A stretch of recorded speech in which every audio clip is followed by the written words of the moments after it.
Ok, dans cette vidéo, je vais vous parler de quelque chose qui a complètement transformé ma relation. Et c'est comment est-ce que je compris de quelle façon je devais exprimer mes besoins à mon partenaire pour qu'il puisse ne pas sentir cette pression de devoir être quelqu'un d'autre ou cette pression de devoir être parfait. Finalement, ça ne m'appartient pas, ces émotions, bien évidemment. On n'a pas le contrôle sur comment est-ce que l'autre va se sentir. Mais c'est vrai que quand on a le talk de couple, nos partenaires sont exposés constamment à ce sentiment de ne jamais être assez. Donc parfois on les juge, parfois on critique, parfois on fait des remarques, parfois c'est juste dans notre énergie. Et parfois on demande beaucoup de choses. Donc oui, quelque part notre partenaire a sa responsabilité à lui de faire un travail dans lequel il va guérir cette blessure de ne pas se sentir assez et cette blessure de ne pas être accepté pour qui il est. Parce que s'il est en couple avec nous, c'est inévitablement c'est qu'il y a quelque chose à guérir là-dedans.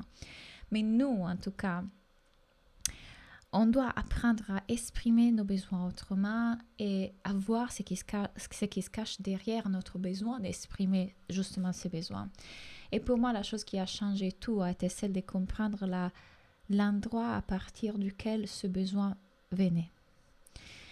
Donc, à bout d'un moment, justement par peur d'exprimer mes besoins et que mon partenaire ne se sent pas assez, j'ai commencé à me sentir comme en prison de ne pas pouvoir exprimer ce qui était quelque chose que je désirais. Ça peut être dans l'intimité, ça peut être dans une façon de communiquer. Donc c'était très difficile à gérer cette dynamique dans laquelle je veux exprimer quelque chose qui est important pour moi, mais à la fois je ne veux pas que l'autre se sente pas assez ou jugé ou pas accepté pour qui il est. Donc comment on fait? Et voilà la chose qui a tout changé. Quand je ressens le besoin de quelque chose, quand mon esprit commence à me faire croire que j'ai besoin de quelque chose, parce qu'en réalité, rappelez-vous, on est infiniment bien. Derrière notre mental qui interprète tout, on est infiniment bien. C'est notre psyché, en fait, qui, à cause des choses qu'on a vécues dans l'enfance et d'interprétations sociales et culturelles, etc., nous fait croire qu'on a besoin de certaines choses pour être en sécurité, pour être bien, pour être heureux. Mais finalement, vraiment, on a besoin de rien pour être bien et surtout, on n'a pas besoin que l'autre soit différent ou fasse ou dise quelque chose pour que nous, on puisse se sentir différemment. Ah, vraiment, ce n'est pas le cas. Mais donc, j'ai commencé à me poser la question, ou en tout cas à faire attention de dans quel état je suis quand ce besoin-là émerge. Qu'est-ce que je ressens à cet instant-là? Si je vois que le besoin que je vais exprimer à mon partenaire vient d'un endroit de agitation, anxiété, peur, insécurité, ça pour moi c'est mon alarme qui vient me dire ça n'a rien à voir avec ton partenaire et ça n'a rien à voir avec ces choses que tu crois vouloir. Ce qui est en train de se passer, c'est que mon cerveau ou mes parties blessées, mes parties traumatisées, mes parties qui portent une blessure sont en panique là. Et la seule chose dont ils ont besoin, c'est des moi qui puissent aller les rassurer que tout va bien. Donc, qu'est-ce que ça veut dire? Que du coup, je n'exprime plus jamais mes besoins, que je ne dis plus rien à mon partenaire? Pas forcément. Mais je l'exprime que quand vient à partir de notre endroit. C'est-à-dire quand ce truc que j'ai envie de dire à mon partenaire, que j'ai envie de partager avec mon partenaire, cette demande vient d'un endroit de calme, relax, détachement total de ce qu'il peut répondre, s'il va le faire ou pas, s'il va accepter ou pas. Il n'y a pas d'attachement en fait dans des résultats différents. Donc ça veut dire que ça c'est un endroit beaucoup plus sain. Dans un endroit dans lequel que lui fasse ou dise soit différent de ce qu'il est, ça ne changera rien à comment est-ce que moi je me sens. Je peux exprimer ce besoin, par exemple, chérie, quand on est au lit, j'aimerais que tu fasses ça. Mais je suis aussi complètement détachée qu'il lui puisse dire oui ou non. Ou alors, quand on parle au téléphone, j'apprécie quand tu fais ça.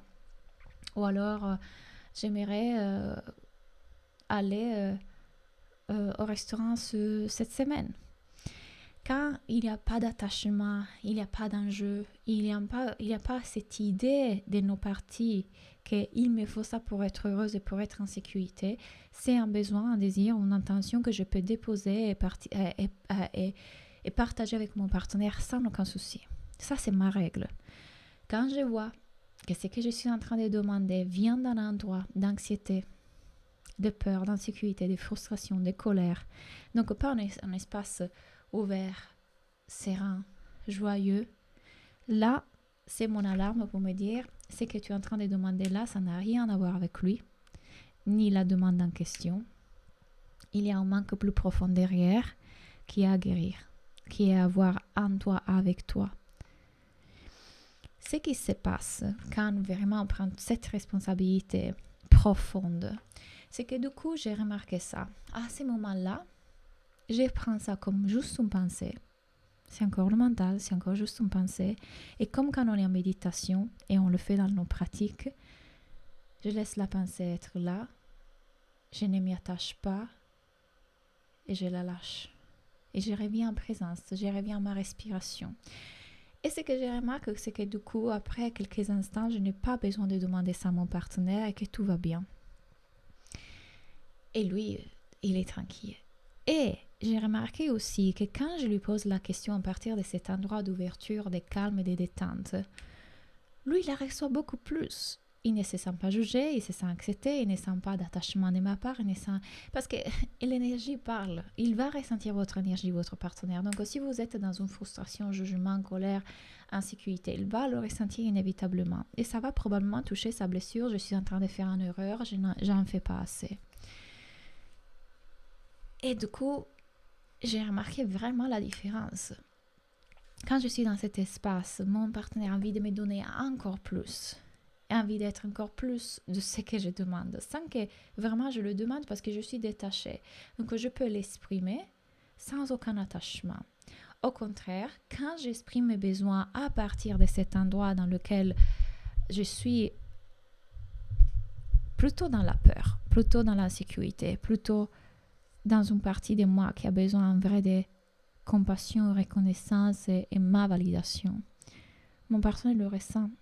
Et du coup, la conversation, ça ne se passe pas bien. Donc, pour moi, la clé pour pouvoir exprimer vos besoins sans que ça crée des conflits est celle-là. Prendre 100% responsabilité et aller commencer à remarquer dès quel endroit ce besoin est en train de venir. Si c'est un espace de calme, de détente et d'ouverture, vous êtes bien, vous pouvez communiquer. Si vous voyez que ça vient d'un espace d'anxiété, insécurité, agitation, vous savez que du coup c'est plutôt quelque chose que vous avez besoin de voir en vous. Or, mettons que vous n'arrivez pas forcément à le faire dans l'instant de vous bloquer de lui exprimer ça parce que l'anxiété est trop, parce que l'insécurité est trop, la colère, etc. Vous pouvez toujours l'exprimer de cette façon-là. Chérie, je sais que il y a quelque chose que j'ai besoin de voir en moi et voir qu'est-ce qui s'agite, quelle partie de moi est en train de demander ça et pourquoi. Mais effectivement, là, il y a une partie de moi qui veut plus de ça, ou moins de ça, ou qui aimerait que les choses soient comme ça. Je vais faire le travail d'investiguer, aller voir en moi comment rassurer cette partie et s'il y a une blessure derrière.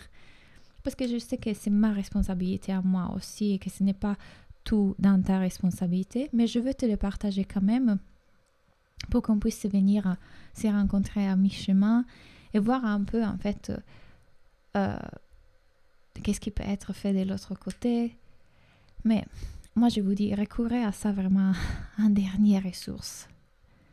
Parce que vous découvrirez après que vous n'avez pas besoin de ce truc. Croyez-moi, faites-moi confiance. Je l'ai remarqué après un an et demi. Toutes ces choses que j'ai demandées étaient déjà en train de changer dans mon partenaire. Et elles auraient changé encore plus vite et plus facilement, de façon fluide et tout seul, sans que je les demande. En réalité, le fait que je les demande encore plus a créé beaucoup plus de blocage en lui, de peur en lui, des sentiments de ne pas se sentir assez et de souffrances qu'on a dû après ramener après ensemble en essayant de mettre ensemble ces pièces qui avaient été un peu coupé en fait à cause de mon TOC. Même si encore une fois, c'est pas votre responsabilité, c'est pas votre faute, vous n'êtes pas coupable.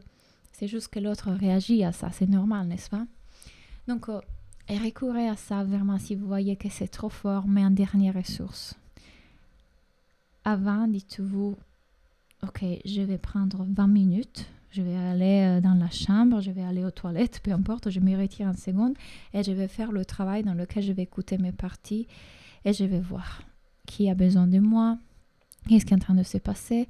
Et à la fois, je vois que c'est juste ma psyché et mon mental, donc je reste consciente que ça, c'est juste le mental qui s'est fait à moi et qui je suis, c'est la conscience, l'amour infini qui observe ça se faire. Et à la fois dans mon humanité pour aller rassurer cette partie. Bien évidemment, si vous n'arrivez pas à le faire tout seul, venez en coaching.